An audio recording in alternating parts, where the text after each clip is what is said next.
প্রশ্নপত্র হচ্ছে বাংলার দ্বিতীয় পত্র। প্রশ্ন হচ্ছে রচনা যে কোনো একটি বিষয়ে প্রবন্ধ রচনা করো। শিষ্টাচার ও সৌজন্যবোধ। এই শিষ্টাচার এবং সৌজন্যবোধ আসলে ইন্টারমিডিয়েটের ছাত্রদের শেখানোটা কঠিন, এটা বরং ক্লাস ওয়ানের ছাত্রদের শেখানোটা খুব সহজ, যখন বাচ্চারা টিচারকেই তার মডেল ভাবে, আইডল ভাবে। তবুও ইন্টারমিডিয়েটে এসছে, আমরা আশা করব যে এরপরে শুদ্ধাচার শিক্ষাটাই হবে শিক্ষার প্রথম পাঠ আর কি, যে কীভাবে আচার আচরণ করতে হবে, কীভাবে শিষ্টাচার সদাচার করতে হবে।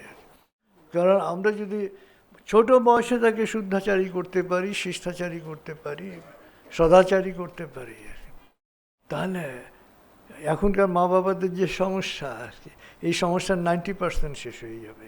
আমরা আসলে শেখাতে যাই তখন যখন সে অলরেডি শিখে ফেলেছে, ভুল হোক বা ঠিক হোক। তো অতএব শিষ্টাচার, শুদ্ধাচার এটা শেখাতে হবে ছোটবেলা থেকে।